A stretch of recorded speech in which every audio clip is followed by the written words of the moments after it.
If your goal is to write and record and release a song, you would start with the genesis of the idea, which is I need a guitar. I need to carve up time for me and my instrument to play. So that's the first goal.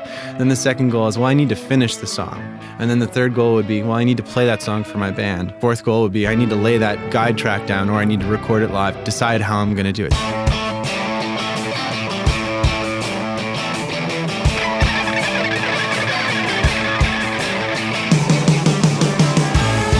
Welcome to Recording Studio Rockstars. I'm Lid Shaw, and this is the podcast created to help you become a rock star of the recording studio. Hello, Rockstars. It's Lid Shaw, your host for Recording Studio Rockstars.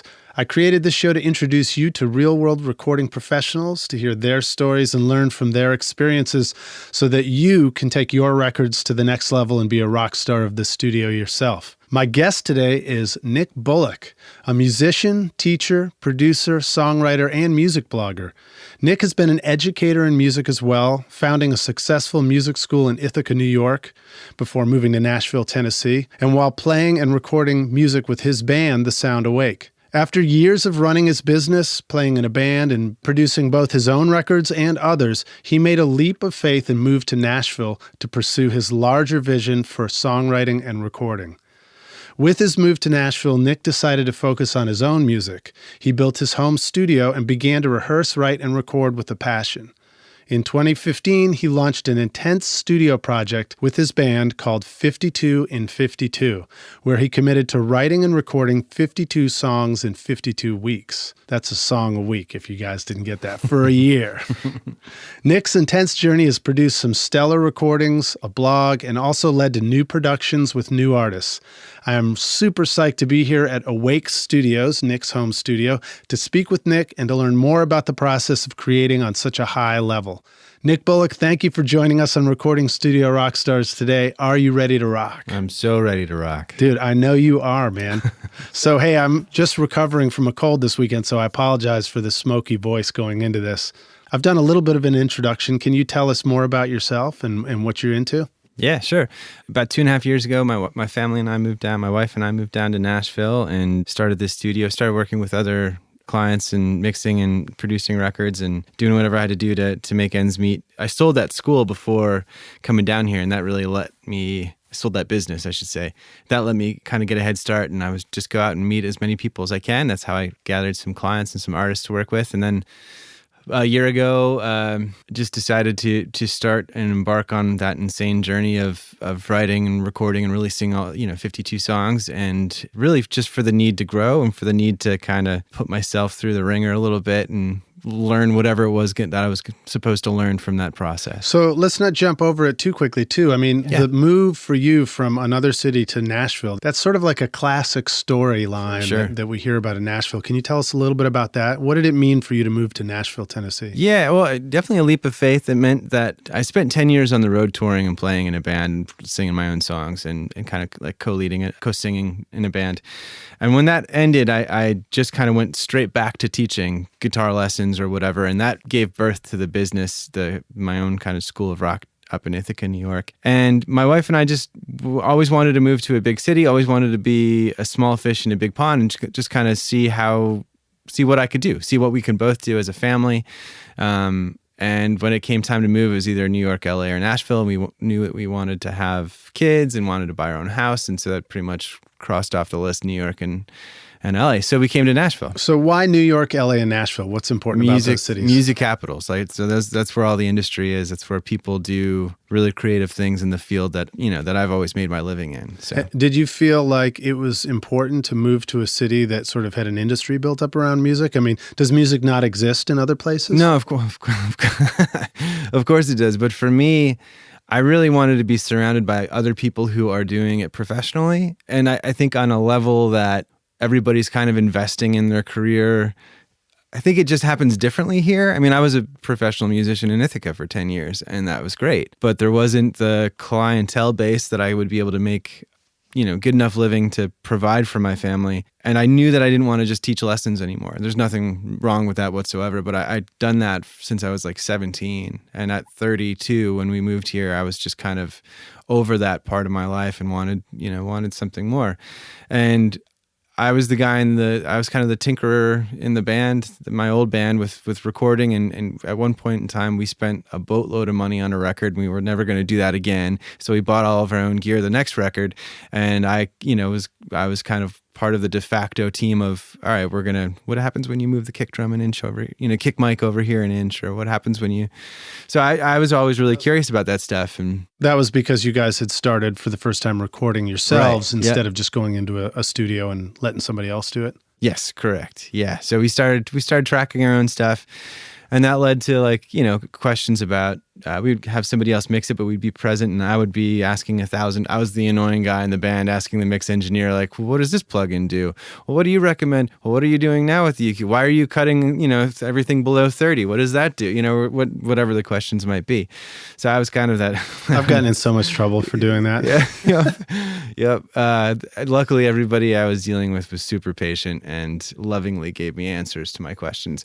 But anyway, that's how that was kind of born. And so when that band broke up and I started the school, I got kind of tired of dealing with schedules and balancing, teacher schedules with kids' schedules and parents' needs with teachers' needs and my needs and, all that stuff. And it was time to take a leap of faith. And I was kind of doing it in a smart way. I was able to build this business up to a point where I can sell it and move down here and not have to worry about income for a period of time. And, that just let me go out and meet a ton of people. And I met the guys in my band, or some of them anyway, through that and through just being present in a scene. And so Nashville was really striking for us because there's plenty of scenes to go around. There's scenes within a scene, Right. And so I was always that kid in high school who got along with all the different circles, the jocks. The chameleon. Yeah, kind of.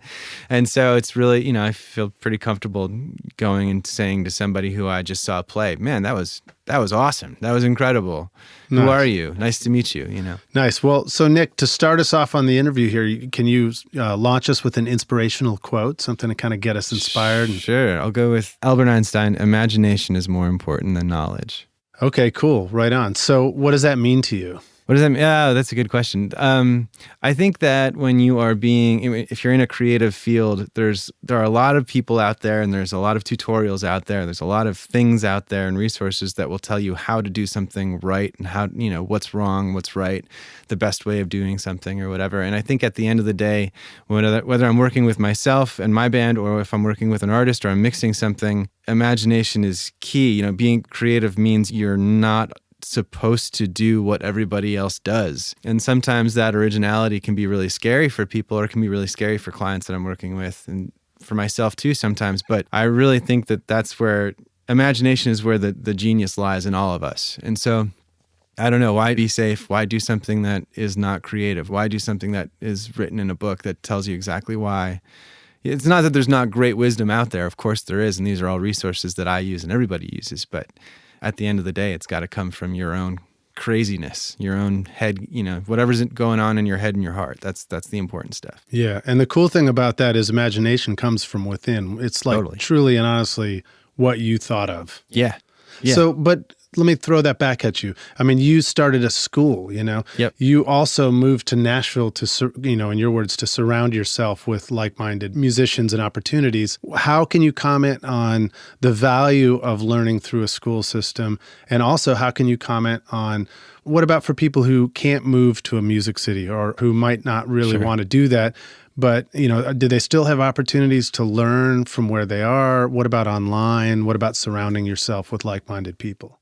Sure. Well, imagination, I think it gets peaked when new information comes to us. So, I mean, I'm a product of a music. I studied jazz guitar at Ithaca College. That's what ended me up, and composition too. That's how I ended up in Ithaca. Do you have like 6 fingers on each hand? Yeah, like 17 fingers total. Actually, it's a specialty of mine. Anyway, no. So I think there's Jazz. Don't try this at home. That's right. Take all your flat nines and shove them. No, I think that there's huge value to be learned from other people's mistakes and other people's experiences and other people's knowledge. I think that no doubt about it. So obviously, it's nice to know what a dynamic mic does, or it's good to know what a major chord sounds like. It's good to know what what happens when you play a minor scale over a major chord? What is that dissonance, and what does that create? Is that good or is that bad for the moment? The great thing about today's world is all of that's at our fingertips. So of course you want to take advantage of. I mean, I've listened to a couple of your podcasts. I listened to, there's other people that I check out occasionally. Well, thank you very much. Well, you're welcome.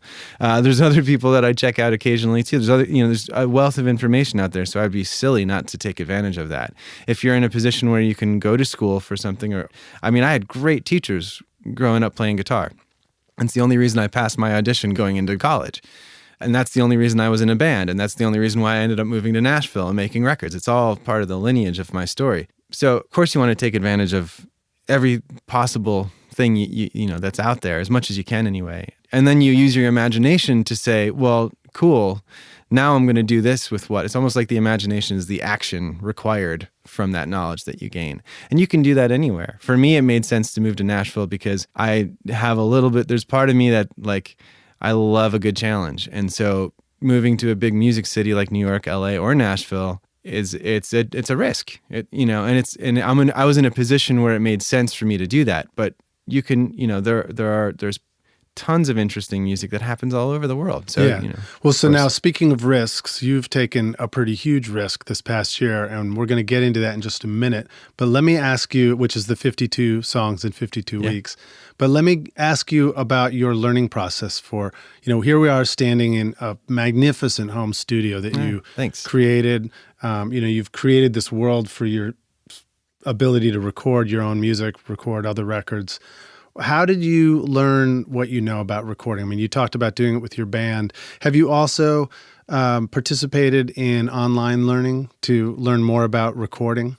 Yeah, for sure. I've done, that's all part of the things that I check out. I don't know if I'm starting to do it more and more just because there's so many cool ideas out there. And so why not speed up my own learning curve? I mean, obviously it's great when you have the opportunity to do those things yourself and learn, with your own fingers. But yeah, I've started to kind of dive into that world a little bit. And for me, I think how I've always learned the best is by doing. And so, I mentioned, like, what is a dynamic mic? What does a 57 really sound like? You could tell me until you're blue in the face, and I'm sure I'll understand a good amount of that, but I'm not really going to know what a 57 in front of a Marshall stack sounds like until I strap on a Les Paul, turn on the Marshall, and go. So for me, it's very much... That sounds like fun. Maybe we should quit this interview and go do that. For me, it's very much a process of doing, and like in doing in an environment that is conducive to learning and healthy, obviously, too. So the other guys in my band, two of them are recording guys themselves. One works over at Warner Brothers as the assistant engineer there. He's a wealth of knowledge. And so, if I had a question about something at 3 a.m. or 2 a.m. or whatever, I would get on the phone and say, hey, Kevin, why am I hitting this wall? Sometimes it was, more often than not, it was pretty stupid stuff that I didn't need to waste anybody's time with. But occasionally there'd be something that I would learn from that would, that I can take to the session, every session that I run, and from here on out. What's the DAW that you are using? Pro Tools. Oh, you're in Pro Tools. Mm-hmm. So your 52 songs in 52 weeks is all inside Pro Tools. Yeah, I started in Logic, actually. I switched to Pro Tools a little bit less than a year ago. Okay, cool. What was there? Was there sort of a thought process behind the switch?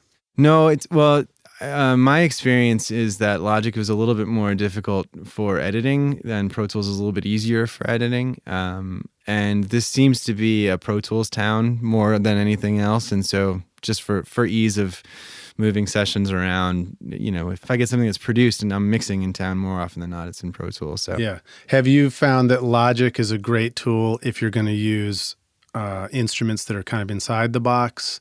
Yeah, for composing. Yeah, totally. And I actually still do that sometimes. So sometimes I'll take a print from the track, or I'll just bounce the entire track for my 2-bus and throw it into Logic, and then be like, well, here's some crazy sounds that I can get, and then throw it all, Nice. Go back and forth. But more, I start in Pro Tools. I usually end in Pro Tools. That's a fun way to do it. Yeah. All right. So let's go into what is 52 and 52. Tell us about this project that you have just completed, which is pretty tremendous. Yeah, I finished it like 2 or 3 weeks ago.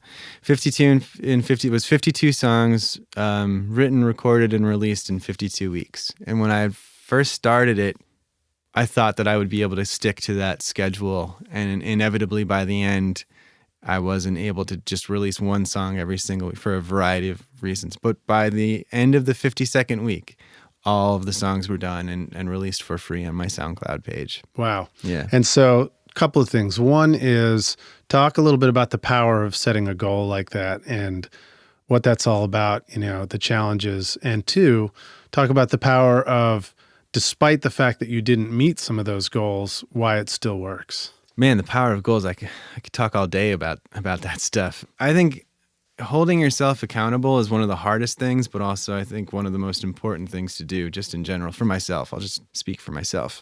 So when I make a goal like that, it seemed a little lofty. And I remember talking to my wife, like, this is kind of a stupid idea, a crazy idea, not stupid in the sense of, moronic, just kind of like silly. But she was like, yeah, you should do it. And I think for me, usually when I repeat an idea, if an idea comes to me more than once, then I have to I'm like, all right, this is something that I have to do.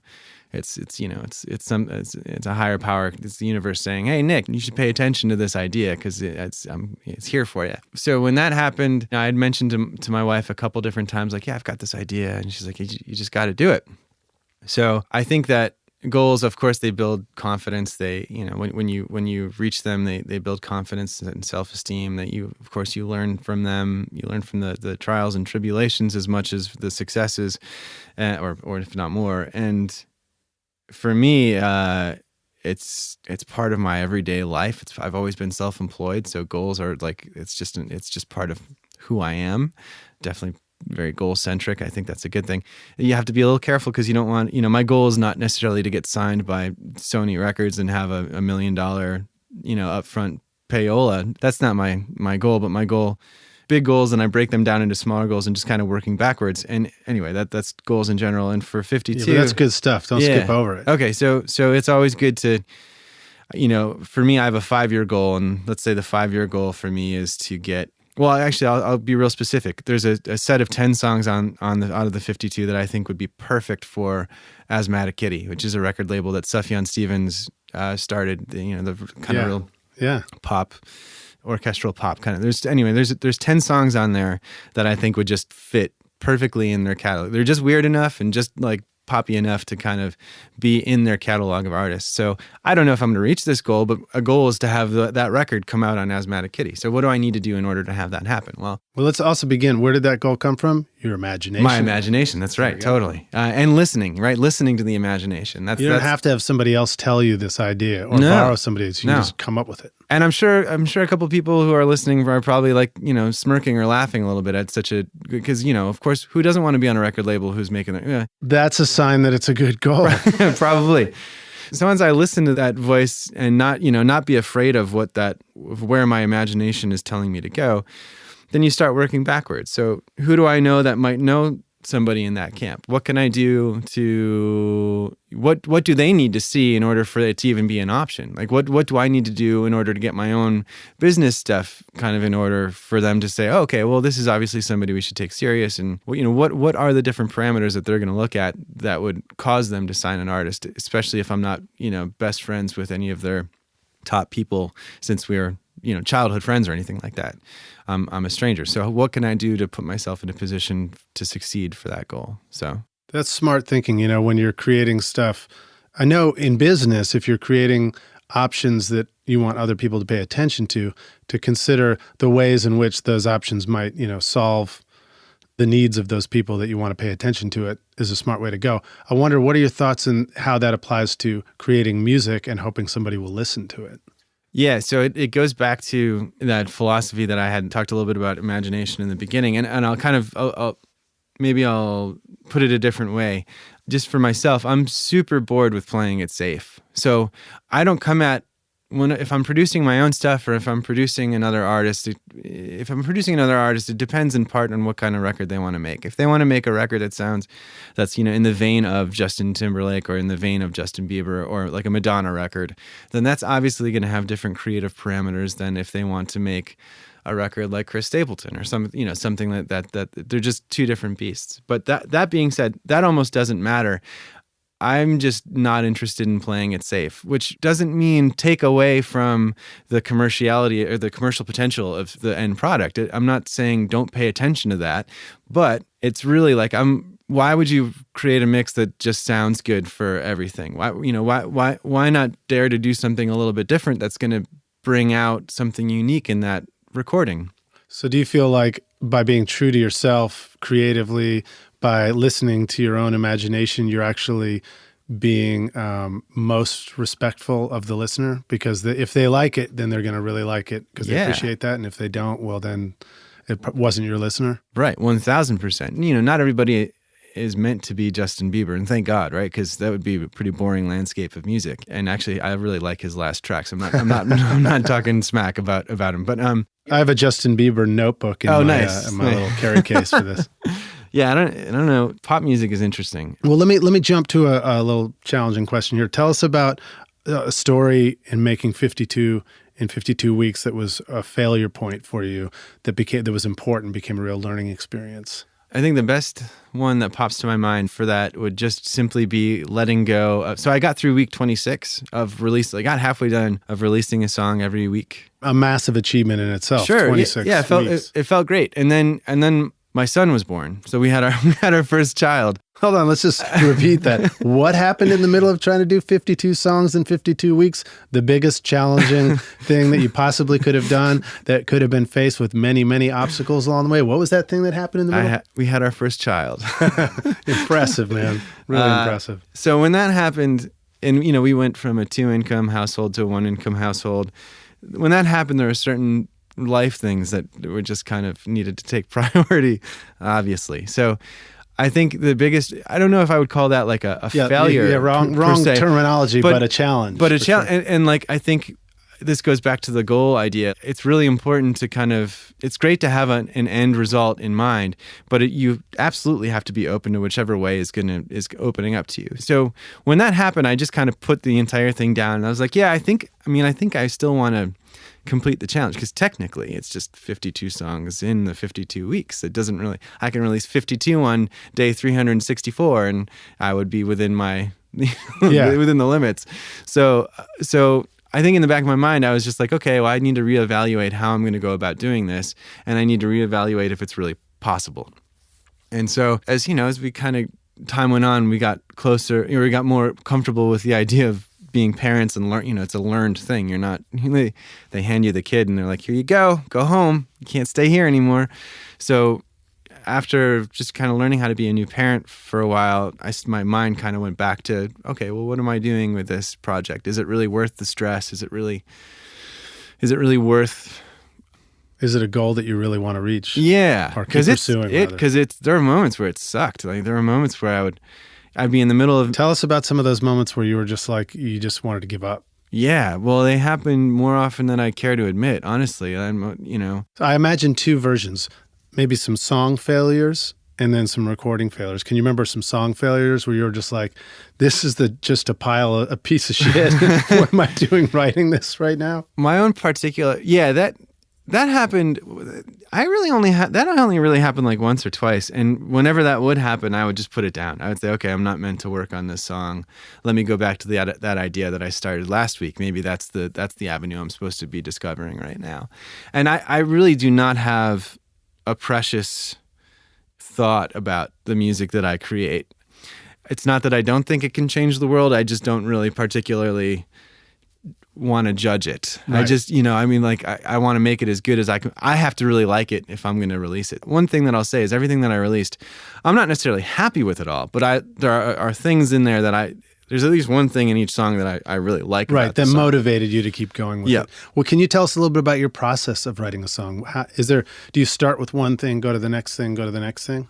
Yeah, usually, so I'm a guitar player by trade, so I think most of the songs would start on guitar. They would, honestly, how it would usually happen, I'm more of a melody and chord guy, right? So I love in the music that I love, I love things that don't always seem like they go together. And I think it comes from like my Beatlesy background and how they would kind of smash chords together that would be somewhat unique, certainly not necessarily anymore, but at the time. And so I would just sit down with a guitar and start humming something and start singing something, and usually like one line would pop, like a lyric would pop from kind of the way I was humming whatever I was humming over the chords that I'm playing. But so help me out. Where does this lyric come from? Just riffing off the top of your head? Do you keep a notebook of poetry and then you have that in front of you or anything like that? If you look behind you, you're going to see in the bottom drawer there's 4 or 5 notebooks that are all full of ideas. Okay, cool.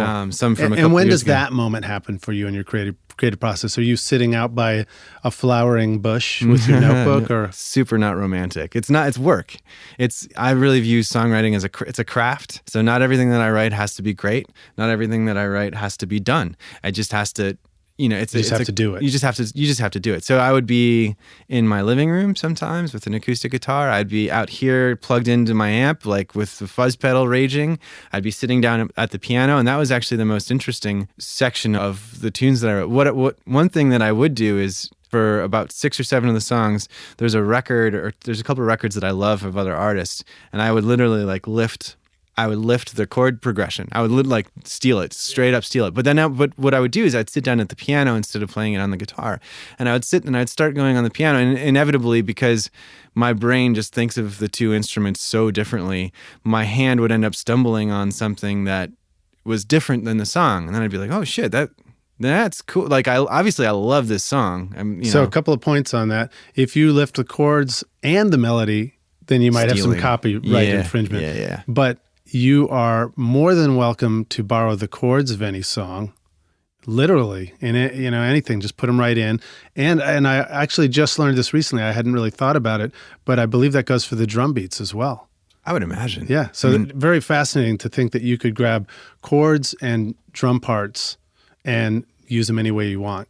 Can you do the same chord structure with the same drum beat of that one song? Or they probably would need to be that would be a little too close. Depends. Who knows? But I mean, if they're not copyrightable, then that just means they're open for interpretation and creative borrowing and all that. Right. Song titles too. That's totally. That's I mean. Now, if you borrow all 3, you're in trouble. You might be looking at some trouble there. But and just to clarify, I mean, I didn't lift anything and use it exactly as it was. I would kind of, I would, like I said, my hands would end up stumbling over something unique. So maybe the first 3 chords or 2 chords are the same, but then all of a sudden it would go in a different direction. Well, if you're a practicing artist, you're in the school studying to be a master of fine arts, they send you to the art museum and they have you copy all the greats. Yep. You just sit there and paint the great artists in the art museum. Yeah. And that's part of the study, One of the things I had to do in college was transcribe Charlie Parker solos and Pat Metheny, so like all this stuff and learn them, by rote. So okay, so now tell us about one of the challenges or failures in the recording part. What were you recording where you're like, I really screwed this up. This sounds terrible. Yeah, I think there wasn't really one. Well, there were plenty of moments where I thought it sounded terrible, but I just kind of had to go with it. I mean, I don't know if other people think they sound terrible, but I know some of the mixes aren't nearly as good as they could be especially if I'm doing them now. After one of the consequences of doing that is you get really fast at making decisions, and you get really fairly confident about okay, I know what's going to happen if I do this, and that's what I want, so I'm going to grab it, and now I'm moving on. And so it really helped my workflow. But early on, it wasn't always like that. And so early on, I would be struggling with a particular element in the mix, and sometimes I would have to just say, well, screw it, it's time to release it, and it's not done, and so be it. Do you imagine that if you were still working today on that first song and just mixing it over and over again, that it would be better than if you had done 52 other songs and then just went back and remixed that first song? No way. I'd be pulling my hair out if I was still working on the same mix a year later. But no way. Do you hear that, rock it's stars? If you're still working on your mix from last year, you may not have any hair anymore. Yeah, move on.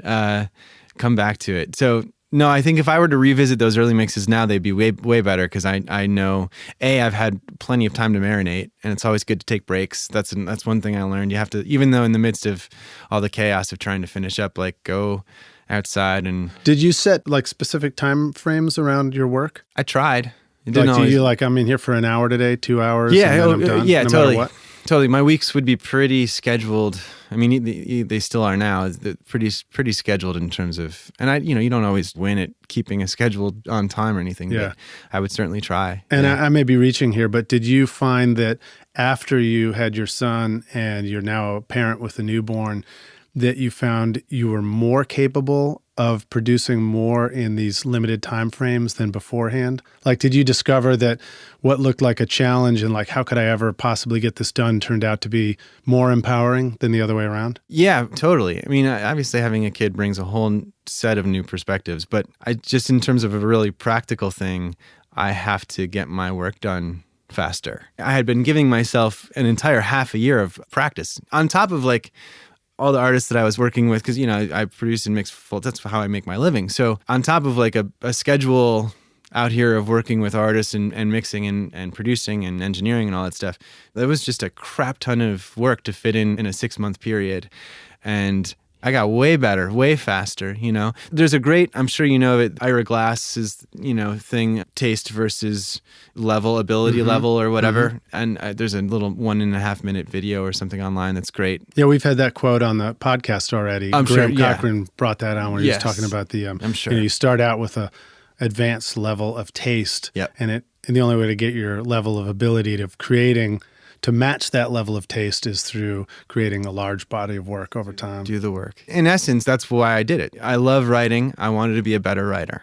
I love producing. I wanted to be a better producer. I love mixing. I wanted to be better at it. So how do I do that? Well, hours. Yeah. All right. So we're going to go into the jam session here. Do it. But before we do, I would like to ask you to give our rock stars advice on how to, maybe the advice is how to reach some of those mini goals along the way. And how did you, if you were just to sum up what a week looked like for you to get a song written, recorded, and mixed? Advice on completing goals is number one, break it down to as a bottom tier goal as you possibly can. If your goal is to write and record and release a song, you would start with the genesis of the idea, which is I need a guitar. I need to carve up time for me and my instrument to play. So that's the first goal. Then the second goal is, well, I need to finish the song. And then the third goal would be, well, I need to play that song for my band. Fourth goal would be, I need to lay that guide track down, or I need to record it live, decide how I'm going to do it. So it's really just breaking those goals down. No matter how big it is, it's breaking it down into a really easy, digestible pattern of behavior that you can complete. Always same time, same day as best as you can. So for me, there is some flexibility there. So if I was playing all the instruments on the record on that particular track for the week myself, if I was going to do all the tracking myself, which I probably did about a dozen to 16, 17 times out of the 52, then I would have plenty of time. But if I was scheduling it with my band, then it would have to be a whole nother set of parameters. So which was more often the case. So if that was the case, I'd have a nugget of an idea, and I didn't care if it came from 3 weeks ago, if it came from that day. I didn't care about that. So I would start with the nugget, and then I would go from there. I would schedule the band. I would finish the song. I would, on Monday, I would finish the song. On Tuesday, I would maybe lay down some real basic guide tracks or just a set of imprint of an idea of where the production could go. Then the band would come over on the third day, and I would, and we would track basics, and then maybe I would track either on Thursday or Friday, depending on my schedule, I would track vocals and overdubs, and then on Saturday I would do a quick mix, and then on Sunday the song would be delivered. Okay. Didn't always break down to that, but that's... For somebody who might be working full time and doing this on a hobby level still and trying to find the time for recording, do you imagine them being able to pull off a version of that? Or maybe it would be smaller or chunked out, if they've got 4 hours a week that they can find to record, or 5 hours or something like that? Yeah, of course. I mean, I think it doesn't all have to... People can do whatever they imagine that they can do. If you're willing to give the time to. I mean, I'm lucky enough that I have a very understanding wife, and I've got a band, a cast of characters that I've surrounded myself that believe in the project and believe in me, and we believe in each other, and they're amazing.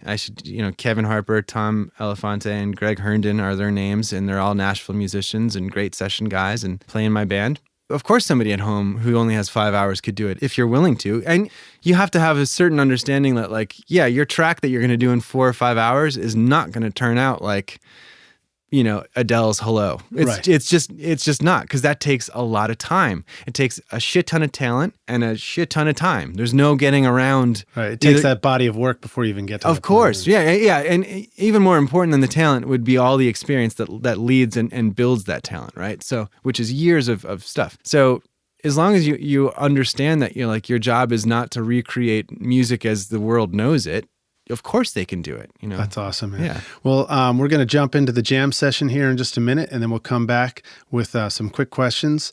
But before we do, Rockstars, I just want to remind you that you can find the show notes to this episode directly at recordingstudiorockstars.com. And then if you use the search window for Nick Bullock, that'll take you right to the blog article. As well, if you're listening on an iPhone right now during the podcast app, you can see the logo for Recording Studio Rockstars. If it's playing, just touch that with your hand and it'll open up to the notes where you can just click through and take you right to the blog article and the website.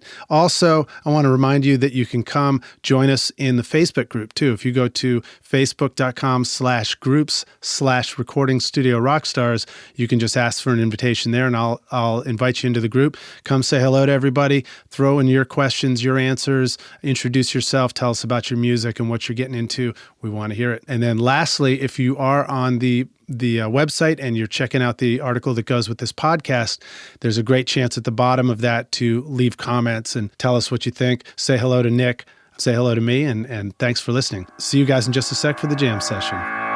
Hey everybody, it's Lid Shaw, and I want to thank you so much for listening to this episode of Recording Studio Rockstars. I really appreciate you, and I really appreciate your time. And as a way of saying thank you, I've created a special mix tutorial just for you, Rockstars, totally free, called the Mixmaster Bundle.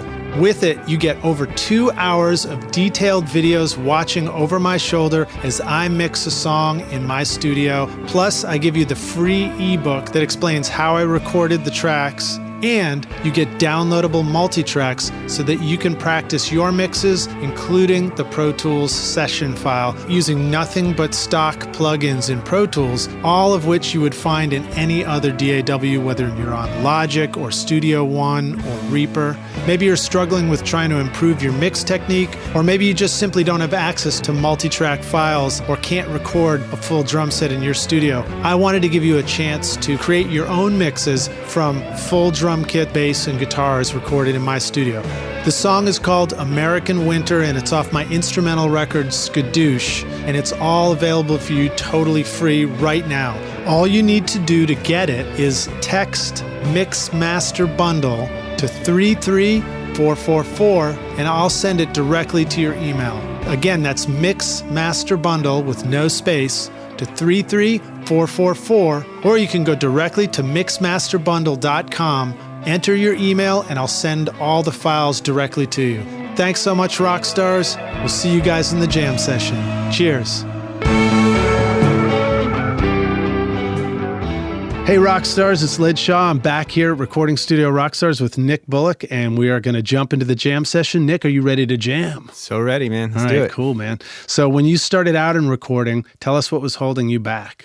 Well, that's a good question. So I would say that what was holding me back would just be confidence and lack of experience. Okay, and then would that apply to starting this 52 songs in 52 weeks project? What was holding you back from that? I mean, that's a huge project too. Yeah, over stress. Stress would be the biggest thing that held me back in doing any of that. I thought you were going to say common sense was maybe holding you back from it. Yeah, right. Common sense probably comes before the stress happens, or lack of common sense came. Yeah, just the overall overwhelmed feeling of being trying to be a human being and making enough income for the family of now 3 and trying to finish all of this at once. So that would be the biggest thing that, I don't know if it held me back, but it definitely, I have more gray hair on my head over the past year than I think needs to be. I got plenty of gray hair, man. I can recognize you. You got a couple there, man. A little bit. A couple. They look like good songs. Each one is a great song. I hope so. So what were the ways that you got past that initial fear? Was it partly just saying, screw it, I don't care how afraid I am, I'm just going to do this thing? And was it partly the goal setting stuff you talked about? Yeah, there's the courage part is probably the big. I was always the kid, and when it came to audition for like the big band in college or whatever, I'd be the guy who'd be like, who wants to go first? I'd be like, just get it over with. I'll go first. I don't even, I haven't heard the song. Everybody plays the same song.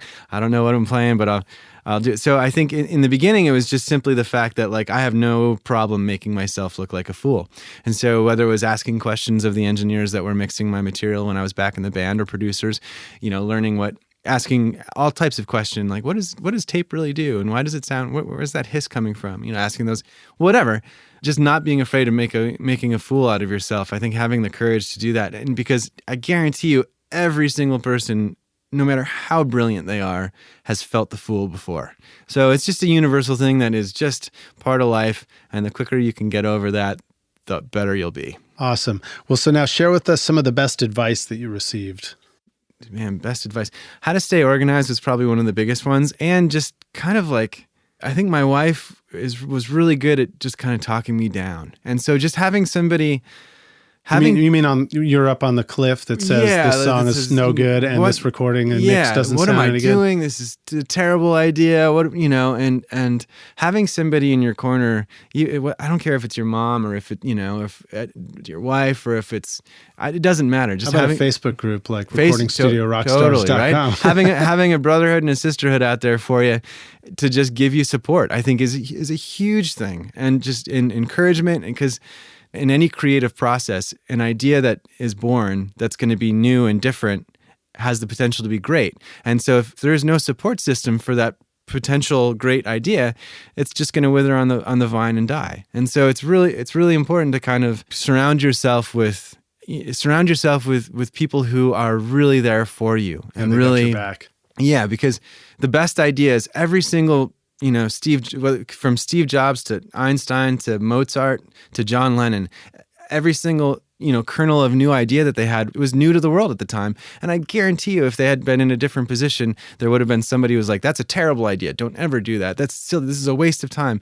And look what the world would have lost out on. Yeah. So that incubation period, surround yourself with love, man. Surround yourself with love. Love it. Nick, share with us a recording tip, hack, or secret sauce, something that our rock stars can take home and start using in their studio right now. One of the more fun ones for getting a good vocal sound that's relatively new to me is using clip gain instead of like a de-esser of some kind. So I'll go through a vocal, especially unless it's depending on the kind of record that I'm making or whatever. I'll go through and highlight whatever section in Pro Tools and cut it out, or Apple E in Pro Tools, and then use clip gain to really adjust the breaths or adjust the constants. So this is for taking things out. Yeah, for something like that. So that's just a nice little that. And then can we do that on other DAWs too in Logic, or is it? I assume so. Pro Tools specific? I'm pretty sure you can do that in Logic.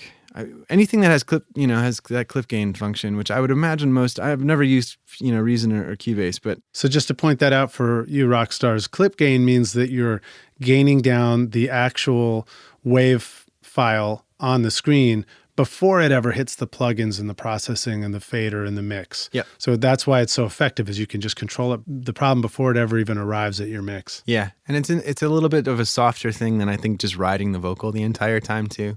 But as far as like the production side or the creativity side, I think it's just don't be afraid to throw the kitchen sink in there. Like if you want to know what it's going to sound like to have a single piano stab of octaves, an octave above the vocal, then you should do it. And if it sucks, then take it out. But you got to give yourself the opportunity to discover what works for that particular song. That's true. You can't become a powerful editor and arranger unless you've got a lot of stuff to edit and remove and arrange from, right? That's right. All right, so now tell us about a favorite hardware tool for the studio, something that you always like to have with you in the studio. Like it always makes the process of making a record better if you've got this one thing. Yeah, I would say it's probably my 335.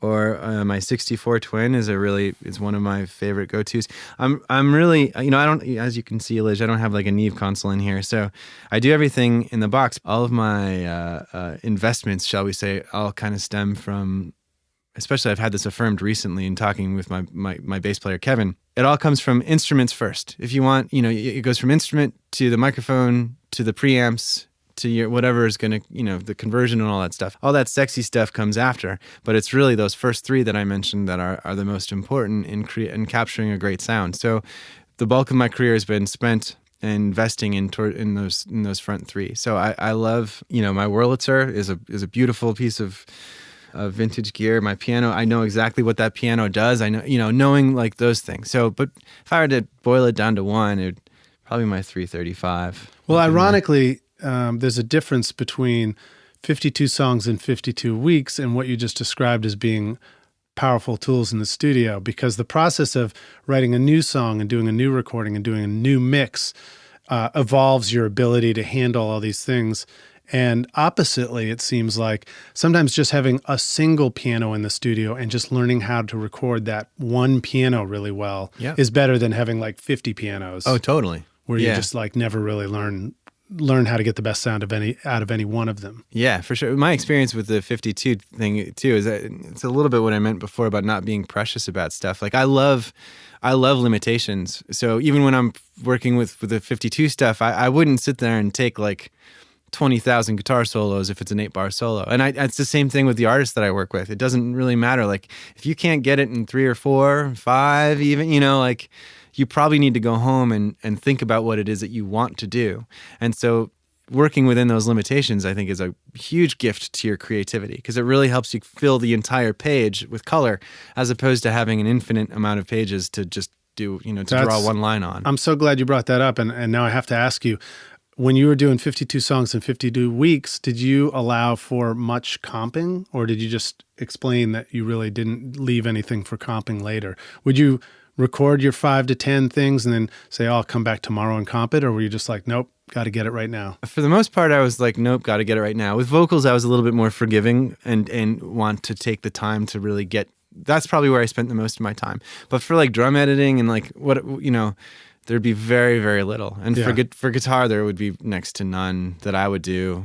Now, is the fact that you gave more to the vocal because the vocals are so important in the song, or is it because you have a huge ego and you wanted to give lots of attention to your vocal? Or does it have to do with the fact that when you're putting your vocals onto tape, it's such an emotional process that you can't possibly wear the engineer's hat at the same time?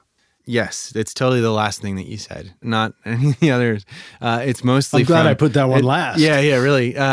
It really comes from wanting to just honor the creative process and not wanting to. If I had the time, which I didn't always, but if I had the time, I would do the vocals. I would, it'd be me alone in the studio till about 3 a.m, and I would just be singing from 1 to 3, and I would do as much as I could for the lead vocal, maybe take like 4, 5, 6, 7 takes of all the way through, and then I would do the backgrounds, whatever harmonies that I wanted to do, and then if I had the time, I'd come back the next day and listen and say, okay, well, what did I get it right or did I not get it right? And if I didn't get it right, then I wouldn't be afraid to comp something, together. Or if I still didn't get it right, do it all over again. Yeah. Which did you find that there was more benefit to being creative late at night than during the day? Yeah, I think that's a process. Is that like a personal thing, or is that an actual circadian rhythm thing going on? I don't know. I know I'm a night owl, and I think part of it is a indirect relation to the fact that I toured for 10 years, and we were playing anywhere from 100 to 200 shows a year for 10 years, and so when that's your lifestyle, you're not, and we were kind of playing on the circuit where we would play from 10 to 2 and play 3 sets, and then you hang out with the bartender, to form those relationships. You hang out till 4 or 5, you go to bed at 4 or 5. So I think, and you get up and you do it all over the next day. So I think that's for my entire 20s, that's my entire existence. So I think now I'm just kind of a little bit wired that way. Cool. Well, now tell us quickly a favorite software tool, something you really like using in the studio. Yeah, the UAD stuff is amazing. Is that what you use for your interface? I see it. Yeah. It's the Apollo, and I'm getting ready to upgrade to the Apollo 16 too. That's the Apollo Quad, which is it's wonderful. Anything specific in there? I mean, I love. You're in Pro Tools. I'm in Pro Tools. Yep. The Wave stuff. Some of the Wave stuff is decent too. And how about? Do you ever use amp simulators for your guitar? I don't. Okay. No. What about keyboard stuff? Yeah. Some of the keyboard stuff in Logic I use sometimes, and sometimes for the different piano sounds that like I said, I know what my upright does and what it does well, and therefore I know what it doesn't do. How about this? You mentioned your songwriting notebooks. Yeah. Any online tools that really help with that creative process?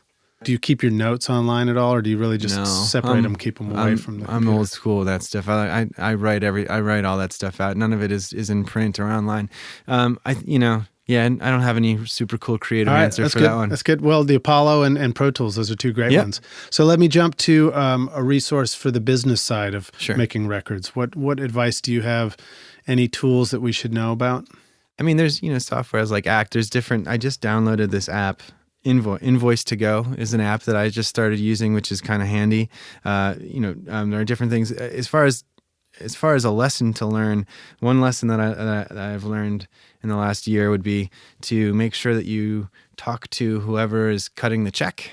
And when you're about to write a record, or produce a record or mix a record or something, make sure you talk to the people who sign the check. Yeah, I call that the communication triangle. Sometimes as a producer, you're talking to the artist and the artist is talking to the check writer who's maybe not talking to you. And it's really important to make sure that triangle is very, circle, square, whatever it's going to be, is very closed, or that you're talking directly to whoever's writing a check, because they're the ones that you are ultimately delivering something to. Yep.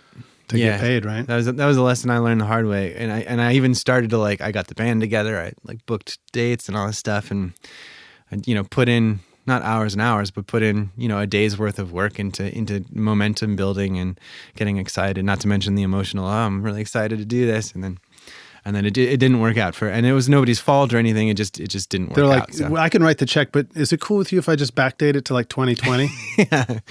All right. So how about if you were to, this is sort of a hypothetical, and you did this, you were going to show up in a new town, you needed something simple to record with, you didn't know anybody yet, so you needed to meet people to make music with, and yet at the same time you had to make ends meet. This is describing exactly what you did here in Nashville. Yeah. What's your advice to somebody who's going through that and starting out for the first time in a strange city like that? Yeah. Well, if they want to make their full-time living, if they expect to make, enough money to live, maybe that's a different set of parameters than somebody who is willing to work some sort of job and slowly do it. So for me, it was, since I did it kind of directly and just straight ahead, but I was a little lucky with the selling of my previous business to give myself some buffer. As far as something really practical, I like to spend my money on things in the front of the chain as opposed to things in the back of the chain, because the processing these days and the conversion and all that stuff is really,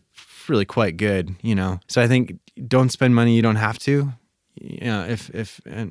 What's your recommended simple recording setup? Oh yeah, I would settle for a laptop of some kind and an interface of some kind. And again, I like the Apollo Duet or is it the Apollo, whatever their version of the Duet is really great. And then you have this library of plugins that come with that, and all you need is a guitar and a mic.